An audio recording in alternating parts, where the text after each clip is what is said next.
This is the Cycling Over 60 podcast, episode 6, Jesse's Challenge, and I'm your host, Tom Butler.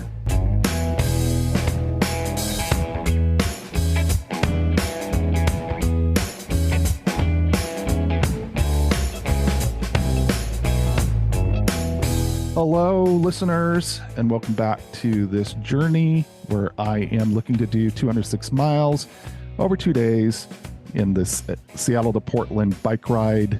It's coming up in July. This episode is focused on my friend Jesse.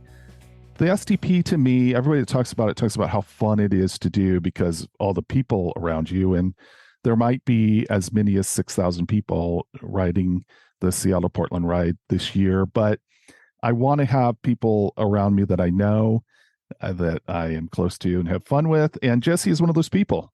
How you doing, Jesse? It's good to be here. I believe that like whenever I'm doing something, Jesse makes it more fun, but Jesse has a challenge. And Yes. So I'm wondering if you can talk a little bit about your particular challenge as far as doing the STP. Well, I mean, my challenge is I have a knee injury that I needed surgery for a couple months ago. And I mean, I used to be a jogger, and so I thought I knew exactly how I was going to stay in shape for the rest of my life, well into my 90s, I hoped. But this injury kind of makes it difficult to jog. So I've picked out cycling. So talk a little bit about that decision to go from exercising through jogging to choosing a new form of exercise. Okay. I think that we forgot, Tom, to mention that I did some pre-recording to bring into this episode. Yeah, everybody, you will hear some clips that Jesse's going to play. So go ahead, Jesse. Yeah, my now 86-year-old grandma, Lucy, helped me make that decision. So here we are kind of interviewing. Yeah. Okay. During a random conversation a while back, she'd mentioned how after she'd turned 62, which was about 20 years ago when I first retired, she had started skiing with a group from the senior center. Now, after sitting at a desk job for years, her weakened knees couldn't handle it. She did some tests, and her doctor said that she might want surgery, for osteoarthritis. a joint problem where I was going to need a knee replacement. In fact, I was scheduled for a knee replacement, and the more I thought about it and realized maybe the pain isn't quite bad enough yet. So she cancels her surgery, she thinks maybe for a year or two, but didn't cancel the skiing trips. Nope. One day coming home on the ski bus, these friends I'd met said, Lucy, why don't you buy a bicycle and go bicycling with us in the summertime? And that prompted me, and I did. It's been 20 years or so since she bought a bike, but this was the moment that I decided I needed to adopt biking as a major part of my strategy for maintaining great health in the second half of my life. And gradually, as the months and years went on, I really felt that due to bicycling and building up of the muscles in my knees, I really didn't need surgery anymore. And that pain has never really come back. And here I am, pain-free and bicycle literate. I mean, many of my family members have knee issues, actually. And this worked for her. Maybe it could work for me. Worst case scenario, I would still have knee issues, but who cares? I get to see thousands of miles of beautiful countryside and, have all the other health benefits. And I get to wear fluorescent spandex. So You're looking forward to wearing spandex. Is that what you're saying? I am. Yes. Well, I bought some spandex already. Okay. So any chance I get to wear the spandex, I will take. But mostly that's, when I'm getting ready to get on a bike. Okay, so you made a decision at that point that you want to do some cycling and wanted to look at cycling, give cycling a try. Yeah. And so then what happened? Well, I needed to hop onto a bike, just to be sure I could actually do it. That the knee functioned after my surgery in February. So I did. I hopped onto it just briefly, and it seemed to be okay. But now I needed to actually put on like a few miles, Yeah, and I definitely wanted to be a part of that. I was, very hopeful, like this is going to go well, but I wanted to be there to see how it went. And my wife Kelly also wanted to be with you as you kind of tested it out and did some writing. Tom's going to be here soon with Kelly. This time we're actually going to go on a real bike ride, and I'm pretty emotional, maybe a little, not nervous, but just like giddy, I guess. Keep looking out the window, seeing if they're coming yet with their bikes. Tom has ridden so many miles now, and I really want to do the Seattle to Portland bike ride with him this year. But I had a knee surgery, and we're going to find out today if I go over a mile, if that is going to hold up. So it's a big experiment still. Do you want to see the bike that Anton's loaning me? Yeah, sure. Okay. Isn't it pretty? Yeah, very pretty. It's got like bright orange and wrapped handles and everything. Blue tires.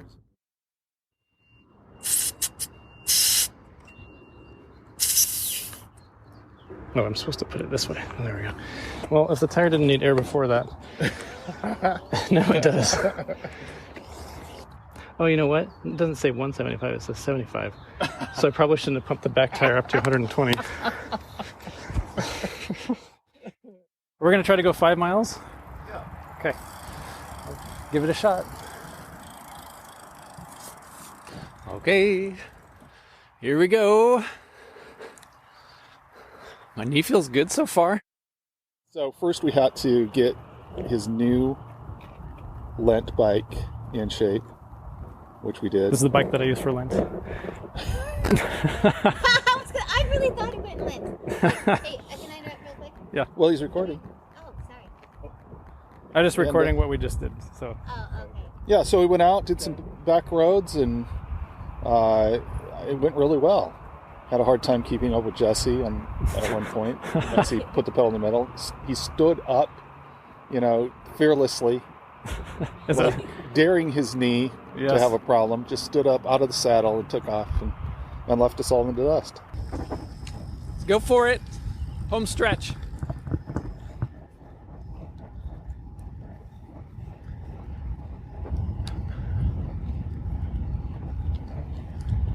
I better keep doing this.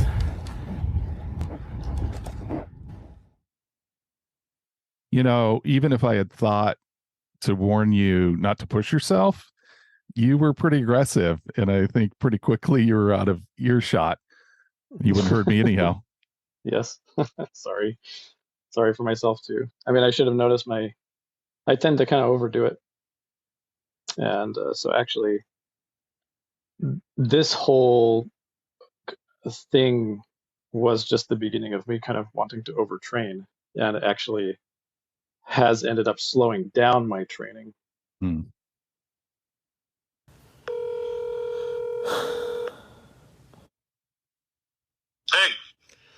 Hello. Hello. How are you? I'm doing well. Okay. Well, I wanted to tell you some news. Do you remember when I was saying that my knee was feeling stiff on the bike ride? Yeah. Yeah, I think I might have messed it up. Oh, no. Probably something like tendonitis. So I don't know if I will be able to do the Seattle to Portland bike ride. Because if that takes me too long to recover, then it will prevent me from training properly so that I can actually do the ride. Yeah. Well, do you want to make the decision to not do the ride now? Or do you want to wait a little bit and see what happens? Yeah, I want to wait a little bit and see what happens. It's possible that it's not tendonitis and that it's just a muscle thing and that I'll recover. Although it was not on my surgical knee. But, Yeah. And if I remember correctly, my friend Thomas said, don't train too hard too soon, Yeah. So I think probably what I should have said on our 20-mile bike ride the other day is like, well, can we do 14 instead? And Yeah. that would have been closer to what I had done before, which was 12 and a half. Yeah, I would be disappointed to not have you along, but at the same time, like, obviously, we're going to do the healthy thing. Yeah, that's something Brenda was concerned about. She said, "Are you doing this for health or for like personal value or, Yeah. And I said, "No, health and relationships. I'm not competitive. I'm not just doing this to prove that I'm a man or something like that." And so she said, "Okay, then, if it's going to hurt you, then make sure that you are able to say no." And so I promised her that I would be able to do that. So yeah, like 5 days passed.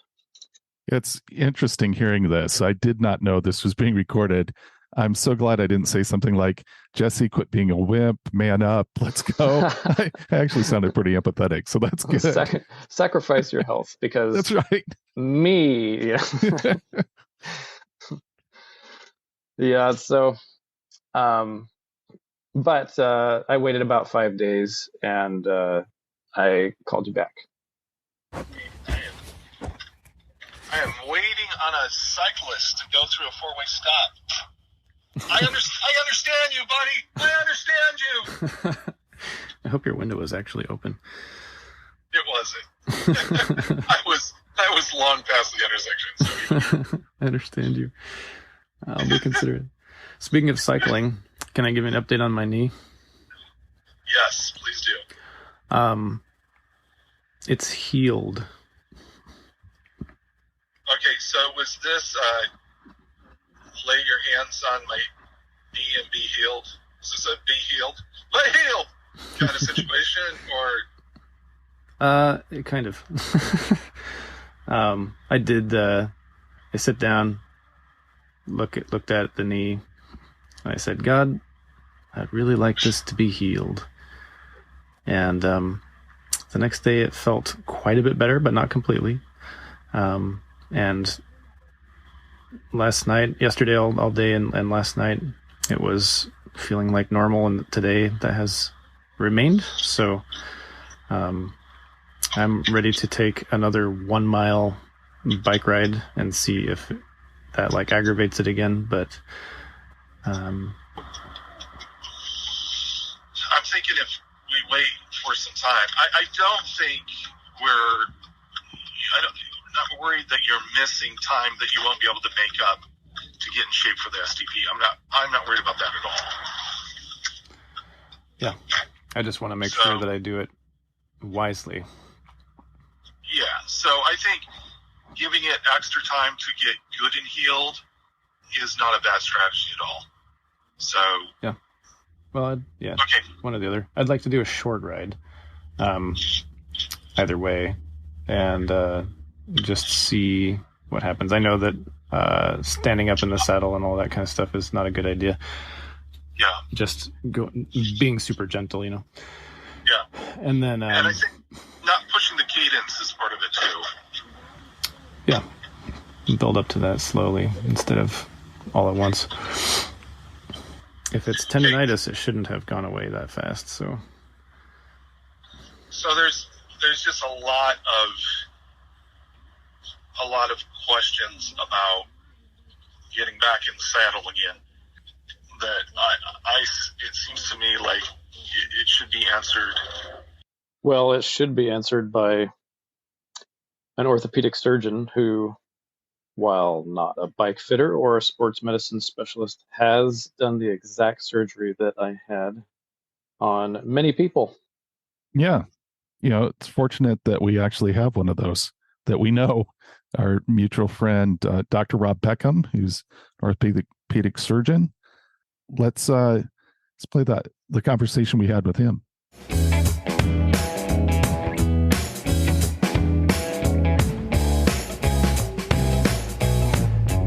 Jesse and I are joined right now by Robyn Peckham, MD. And Rob, you've had like almost 30 years of experience in the field as a general orthopedic surgeon. We'll just make it known to everybody that you don't have a sports medicine specialist. That's specialty. Is that correct? That's right. So I do knee surgeries. I do other kinds of surgeries, a wide variety of surgeries, but I'm not the kind of guy who's been out there on the athletic field as the team physician or specialized in treating athletes. At your position with the Veterans Administration, I think you deal mostly with people in our age range in the cycling over 60 demographic. Is that correct? Yeah. So we have a large retiree population that we take care of at the VA hospitals. And so I see a lot of people my age and older. Right, right.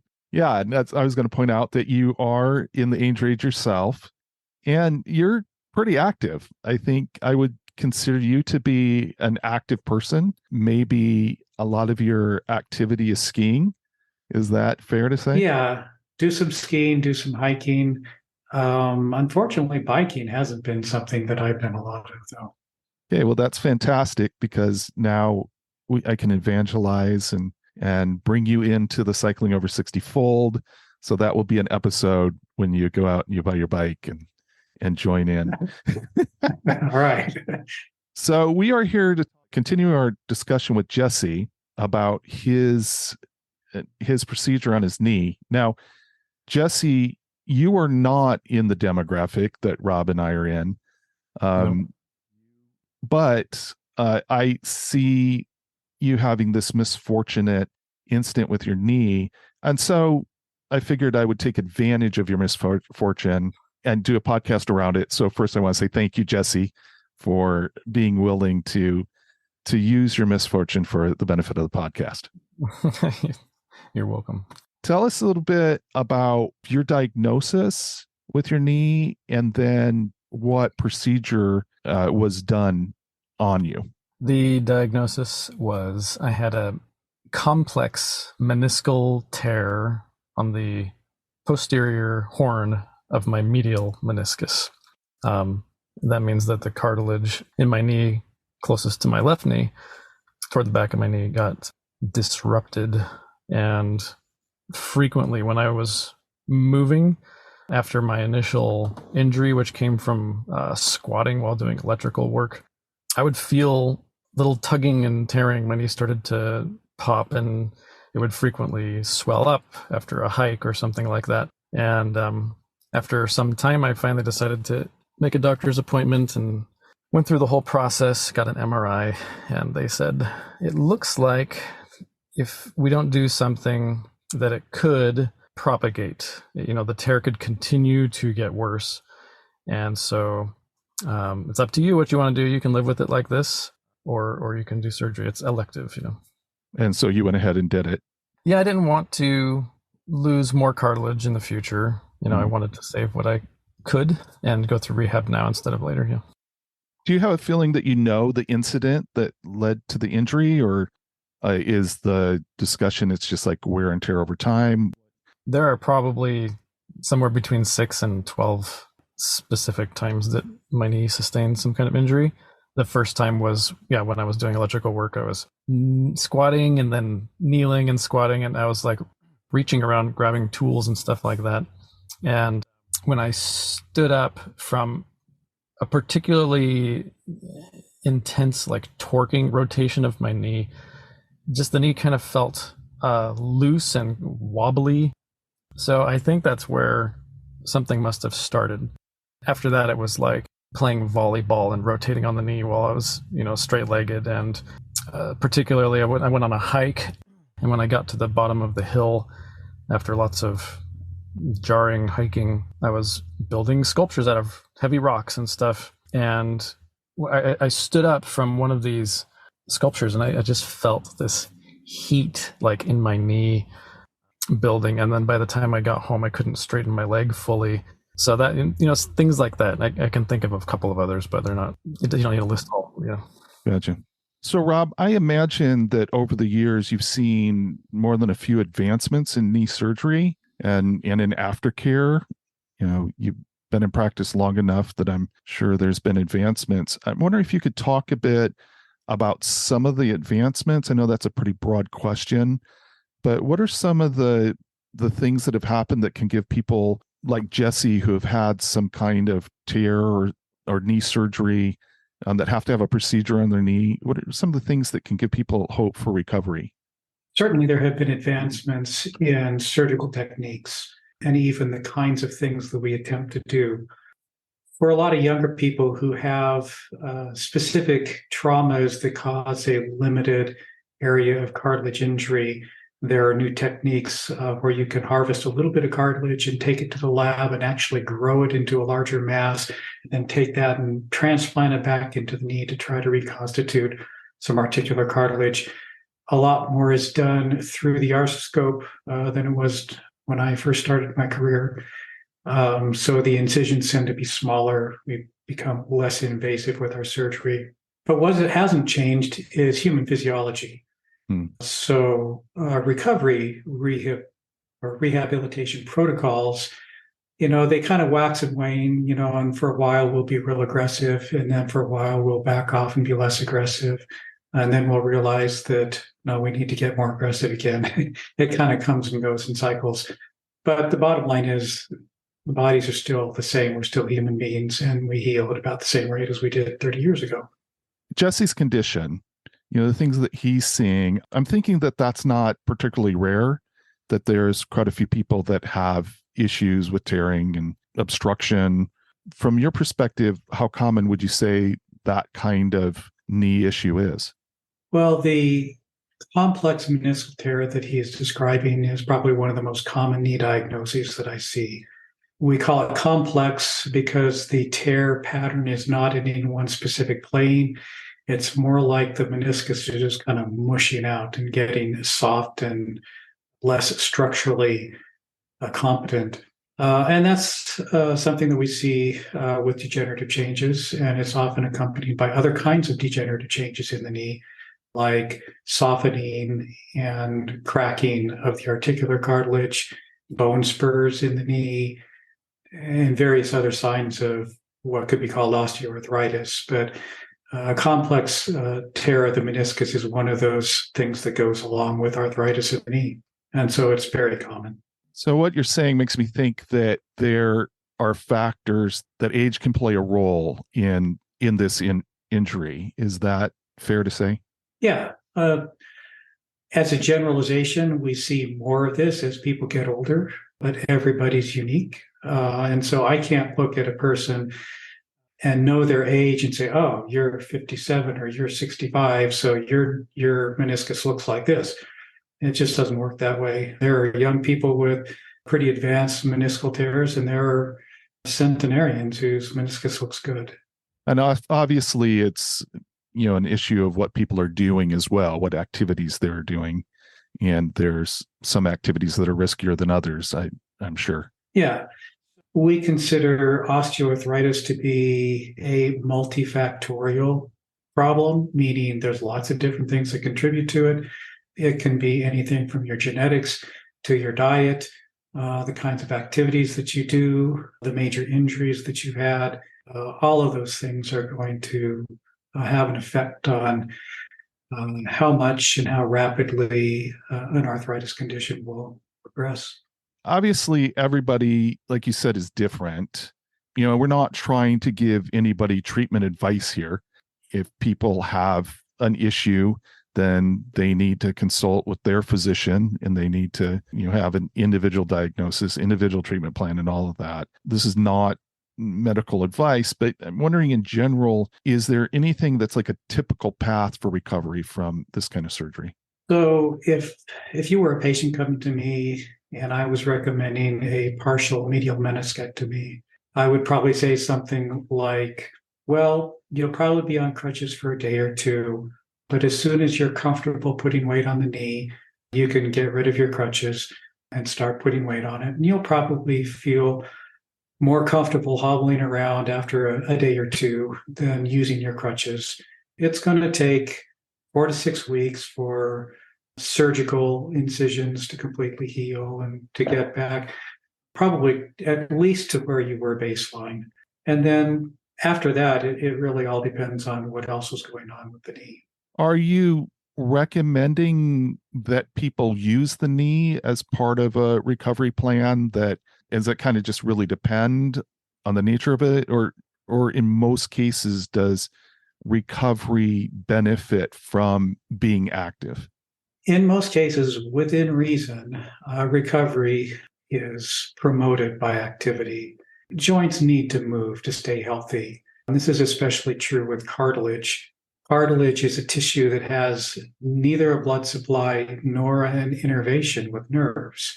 Because it has no blood supply, it depends on nutrients and oxygen diffusing into the cartilage from the fluid that bathes the joint surfaces, the synovial fluid. You can think of cartilage like a stiff sponge. If you hold that sponge underwater and you massage it, the water is going to move in and out and nourish it much more rapidly than if it's just static. And that's what motion and activity does for you, is it works that nutrient supply into the cartilage and lets it maintain its low metabolic state. That's also why it doesn't heal very well, because it does have a low metabolic state, and it just can't mount a healing response like other tissues can. Interesting. So moving and compressing cartilage that needs to heal, or to what's it called? Remodeling? Is that the right term? Remodeling is a word that we use for tissue healing now. So actually compressing and working the knee is an important part of helping it to get the nutrients it needs to heal. And that's why you want to be walking instead of just resting the whole time. Correct.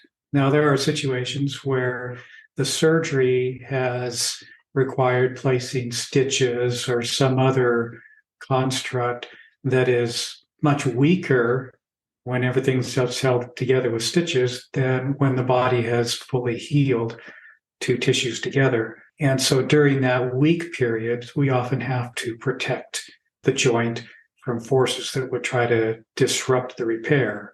So there are trade-offs that, of course, are specific to the kind of surgery that was done. So when you think about your process from having surgery to the point where you felt comfortable putting a little more stress on your knee from exercising, from walking, from cycling, what was that journey like for you? I began immediately going to see our physical therapist, and I left it up to them to help me understand, what kind of exercises and stuff I should do. My biggest struggle was actually doing them because sometimes they're uncomfortable or make you tired or whatever. Just like any exercise routine can be a challenge. But each time I went in, I made more progress, and they advanced me to new exercises. And after about 6 weeks, they did an assessment on my range of motion and the strength of my knee. And they said, "You've met your goals. It's okay for you to go on a jog if you want to, or ride a bike." I had already ridden a bike the week before, actually. You took me out on a 1 mile bike ride. So to me, it was just a matter of continuing to do the things that would make my knee stronger. So I did a short hike. I joined an exercise group, and in that group, I've already gone on a full-on sprint with my knee. And we went on a 20-mile bike ride, and I've recovered from some irritation or some inflammation that I got during that bike ride pretty well. I'm now optimistic about the future of moving with this knee. Yeah, that's pretty good news. Rob, how would you see cycling fitting into a recovery plan? I know that you said you're not a cyclist, but I think you're pretty familiar with bicycling. And so do you see that as something that is a good way to recover? And if so, what are some considerations someone might want to have in cycling after surgery such as this? So I've already talked about the fact that motion is important to recovery, and cycling certainly involves that motion for the knee. And it does it in a way that's pretty low impact. So you're getting more repetitive, gentle compressions of that cartilage rather than the instantaneous high loads that can break down cartilage. So a lot of people will recommend cycling as a good way to rehab a knee. If you're in physical therapy and you're trying to recover from, say, a knee replacement, they may put you on a stationary bicycle because you have to bend your knee more to get it over the top of the stroke. And that's kind of like a major goal for some people, a big hurdle. Like, oh, I got over the top on my pedal stroke. So I'm comfortable with people using and incorporating cycling as a part of a rehab program. But again, you have to use some common sense with it. Don't push things too fast. You want to be moving, but you don't want to be making big changes in your regimen until you kind of had a chance to see how it's affecting you. I should interrupt there and say I did not follow that advice when I went from a 12-mile bike ride to a 20-mile bike ride. My physical therapist had specifically given me the 10% rule, which is, take whatever you just did, take 10% of that, and then add that to the previous amount as your maximum next step. And so I jumped up several orders of magnitude, and I ended up really making my other knee, my left knee, angry. And for some reason, my right knee was fine, my surgical knee, but my left knee got all mad at me. That's really good news. It's one of the reasons why I'm interested in cycling over 60, because of the impact. Now, I'm not bombing down off-road trails, flying down and catching my legs around corners or anything. I don't really envision myself getting on a mountain bike. Jesse is, joining a group of us on a 206-mile ride over 2 days in mid-July. That's kind of enticed him into doing that, which I'm really excited about. I love the fact that we have a small group coming together to do this. I think that's going to make it a lot more fun. Mid-July is I don't know, it's somewhere 84 days away or something like that. Do you see that as a reasonable goal, or is this kind of crazy to be thinking about that there's enough time between now and then to get his knee in shape to do that kind of ride? The question kind of reminds me of the patients who come in pre-op for their hand surgery, and they say, "Doc, am I going to be able to play the piano after this surgery?" And of course, they want me to say, "Oh, of course, absolutely," so that they can then say, "Oh, good, because I couldn't play the piano before."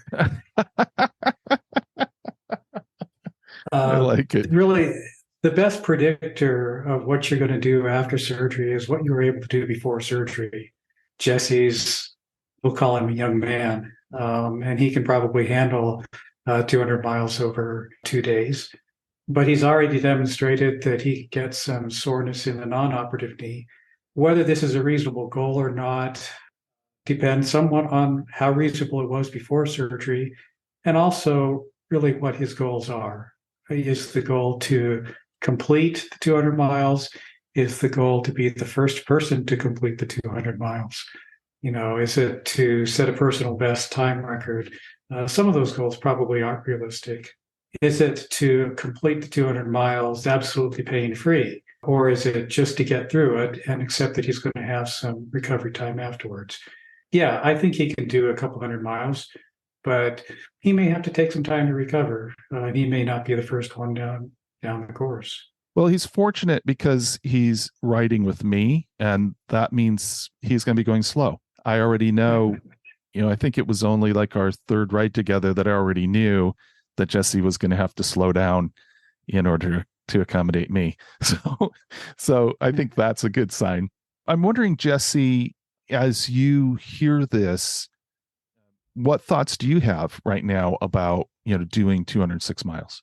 Well, Robyn talked about my goals, and that's something my wife has been questioning. She's like, "Why are you doing this? Is it to prove that you're a man, or something, prove you're still virile?" And I answered honestly, I'm doing it for camaraderie. I like supporting a group of people accomplishing something. It'll be a fun experience. There will be a sense of accomplishment. And also, probably the biggest reason is that when you have a goal, when you have a certain number of miles, it dictates what the training schedule needs to look like in order to achieve that. And that will require me becoming, getting in better shape.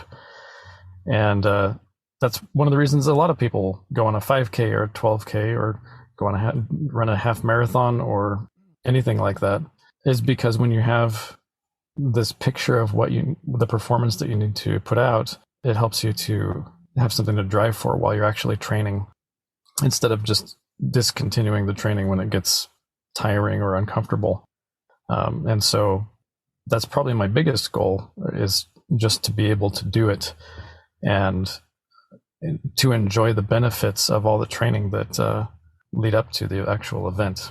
Jesse already talked about maybe overdoing it, maybe not ramping up at a reasonable pace. I'm wondering, Rob, if you have some thoughts about that. What would you consider a reasonable course to ramp up to doing 100 miles a day? Do you have some thoughts on that? Well, we'll often tell patients that they can use pain as a guide. If you feel like you're injuring yourself, then you need to back off. Recovery from a surgery is going to involve things like regaining range of motion, regaining strength. That may mean you do some stretching that's a little uncomfortable, or you may exercise muscles that get sore. That kind of pain is expected, or discomfort is expected. But if you feel like you're injuring yourself, then that's not expected, and probably is an indication you need to back off a little bit. Jesse, how would you describe the pain that you've been feeling in recovery? Going back again to like getting home and getting past that first phase where you're not doing much activity at all. How would you describe the pain that you've been experiencing in your recovery? There's 3 different kinds of pain I've experienced. I mean, one is just the pain of the actual surgical wounds. There's like some little scar tissue from 2 little incisions that I had, and they stretched the joint, and so there's inflammation and stuff. As the swelling and the pain from the swelling goes down, then you're just kind of left with there's the surgical pain, and then there's the swelling. That's the second kind of pain, because when you bend your knee too much or whatever, then there's some pain associated with that. And the third kind of pain is once those 2 are kind of gone and you start actually really exercising, then it's just muscle pain. I have had, I think, what you would just really expect from this kind of a thing. Well, Jesse's figuring out what kind of bike he should ride. He doesn't currently own a bike and is kind of trying out different bikes as he's training. I'm wondering if, Rob, you would have any thoughts about bike position and bike fit. So I'd like to be able to say there's this scientific study and that scientific study that show that this is the way that you need to ride. If you have this injury, you ride this way. If you have that injury, you ride that way. Unfortunately, that literature just doesn't exist. There are some biomechanical studies that look at the kinematics of how fit might change the forces that are on the knee, but there's no good studies that show how does changing that force affect the knee or affect recovery from surgery. So we're really left with common sense and maybe some expert opinion from people who have done this.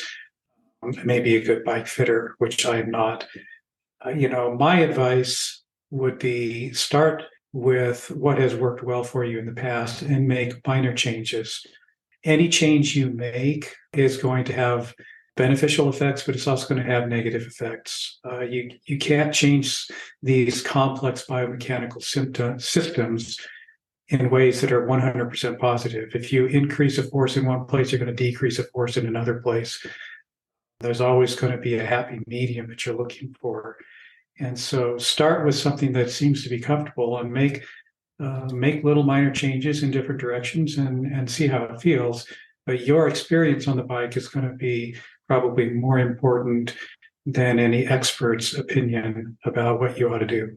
He's reminded me that when we did go on the longer ride, well, long to me, 20 miles is the most I've ridden, I think. My feet were locked into these clipless pedals, and my knees were like lifting and dropping in like perfect alignment with the frame of the bike. And the way that I am used to walking and running since like high school, is with my knee, my femurs rotated outward. My legs look bow-legged when I walk, and I've been trying to strengthen the muscles to begin to turn my femurs. Is that called pronation, Robyn, when your legs are rotated outward? I would call it external rotation because pronation is a motion in the foot. Okay. Externally rotated femurs, I'll just call it that. And my doctor seemed to think that externally rotated femur and being in that position so often contributed to why both of my knees at some point had meniscal tears during different activities when I was kind of young and not in the most extreme sports like situation. On the bike, I felt like my knees were getting less comfortable because they were in a position that was so unfamiliar to them. When Robyn was talking, I thought, it might be a good idea for me to try a pedal that has like more allowance for my foot to move, and I can be more in a comfortable or in a position that my body's used to.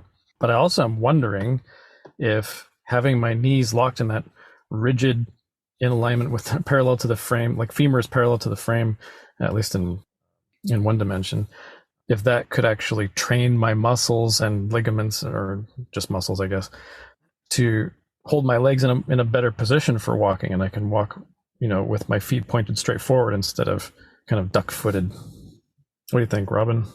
I think if you're trying to reset your anatomy and physiology at this age, you're probably going to suffer for it. I'll go back to saying, do what's comfortable for you.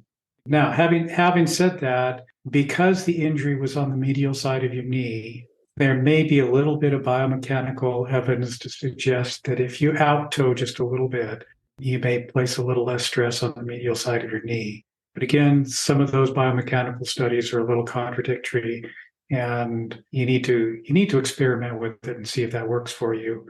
But a little bit of out-toe might be helpful. You had mentioned, Rob, that there are people that do, specialize. There are shops, there are places you can go, and they have bike fitters that actually evaluate pretty completely. It sounds like that would be an excellent thing for us to do, Jesse, is to go to one of these places. I've seen the setups where you can go in and you set on an apparatus that is adjustable in a lot of different ways, and they give you some feedback on how to get a bike fitted very in a customized way to you. So it sounds like that might be a worth thing to do. I've never seen that before. Sounds like going getting your prescription checked at the eye doctor. So I'm wondering, do you have any other thoughts that you have about this situation, Rob? I think going to a bike fitter, if you haven't selected a bike, found a bike in a position that works well, on a setup that works well for you, I think getting some advice from an expert who has a lot of experience, it can be useful, because really in this field, I think it's experience that counts. There's not a lot of scientific data to drive it. So get some advice from an expert and enjoy the ride. Positive attitude means as much as anything. Yeah, thank you. It is not too late, Rob, for you to grab a bike and start putting in some miles and joining us. Well, 200 miles is a lot, and it'd be closer to, 1,200 miles for me to get to where you are. So that might be ambitious. Well, if you started out riding now, it would be maybe just good training to ride all the way up here, and you'd be all set to go. Right. I'll check in with my wife and see if that's an option. Okay. So a final question. This is an important question. You're a skier, and I know that you go out and you'll spend a whole day skiing and putting out a lot of energy. So after a long day of skiing, and what is a meal that you feel like is the ideal go-to meal after a long day of skiing? I don't think that's a question I've ever asked myself. The question that I usually ask myself is, wow, I exercise a lot. What can I indulge in? Okay, good. But a good meal. What is a good meal in general? Because what's a good meal in general is a good meal for recovery. Well, I'm not talking about good as in healthy. I'm talking about like what's your go-to meal. And I think that, so if you're going to indulge, now I know you're a vegetarian. And so if you're going to indulge, what is the meal you're going to indulge in? We'll probably go out to Thai food. Okay. Okay. Yeah. Actually, I think that's an excellent suggestion. Well, that kind of wraps this up, and I really appreciate you taking the time to do this, Rob. And I felt that was excellent information. How about you, Jesse? Yeah, it's important to make sure that you check with somebody who knows what they're talking about and not just hope that the plans that you have laid for yourself are going to work out, because I did end up with an injury because of doing it that way. So follow the advice of people who have taken the time to learn something that they can actually share. So thank you again, Rob, and good luck with all your fitness activities. Thank you. Same to you. Good luck with the ride. Thanks.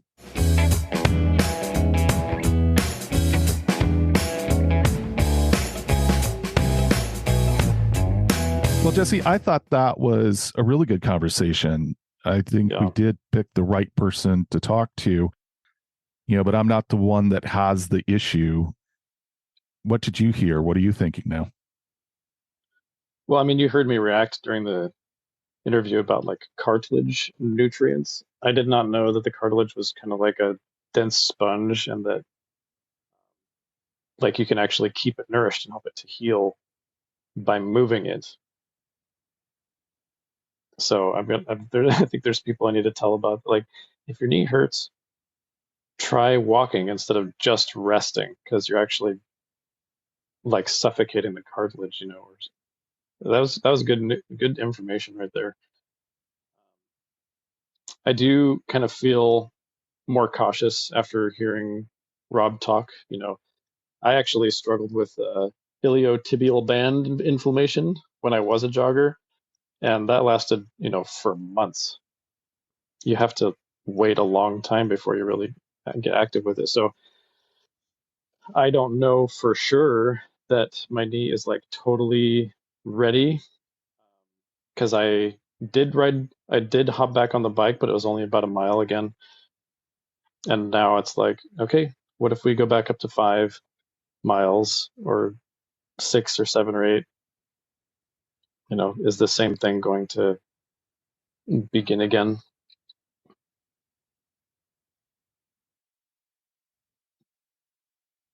That makes a lot of sense. I think we can ramp up slow. And again, I'm not worried about you getting in shape. I think we still have plenty of time to do that. So it sounds like we're ready to go. I think so. The STP, since I was a kid, has called to me, because I was in like a scout group called Pathfinders, and they did this like special honor, this patch, that where they had to ride 50 miles, and like 10 of the kids from the group did the STP with like the person who was teaching the honor, and I didn't go. And I always like thought about that, because here in Washington, or in the Pacific Northwest, maybe the STP has this kind of legendary, like, you did it kind of feeling, kind of like if you climb Mount Rainier. Actually, I found out that the same number of people each year attempt Mount Rainier as they do the STP. Fewer people, actually finish summiting Mount Rainier, but it's a similar amount of participation in the events. That's pretty cool. Yeah, and so it kind of was like this thing, because I also wanted to climb Mount Rainier when I was younger, but when I had wife and kids, it was like, well, I don't want to die. At least with the STP, if you fall or get into trouble, you're not 14,000 feet off the ground. So it's a lot easier to get help and get back home and recover, and nobody has to send like a search and rescue team, wear a jetpack and pick you up or something. Well, there you have it. That's Jesse's journey so far. And we're still have to check out to see. I feel pretty confident. I think, Jesse, we're gonna get this dialed in and do the training right this time, wrap it up this time. But Yeah, don't learn the hard way. If you want to overtrain, don't learn the hard way. Just listen to this episode and go, okay, what small step do I take next? So I'm hoping everybody that's listened to this has found something that you can take away from it. I think that, again, what we hear is that cycling is a good option for people who are wanting to get fit after 60, and that's a main reason why I'm doing this. So I just want to wish everybody good luck with what you're doing, and share some of what you're doing, especially if you're getting ready to do the STP. Head over to my Instagram. You can see my Instagram link in the show notes, along with the show website, cyclingover60.com. And in the bio, you'll see a link for my email. So shoot me an email or send me a message on Instagram. I'd love to hear what people are doing to prepare, some of your challenges, your successes. And also, I'd love to hear people share what they would like to have episodes focused on. So good luck with all your cycling adventures. Thank you, Jesse, for being a part of this. Yeah, you're welcome. And I'd love that somebody is doing a podcast with this focus. So thank you for making this content available for the people that I love who are cyclists. Nice. Well, thank you. Good luck, everybody. And remember that age is just a gear change.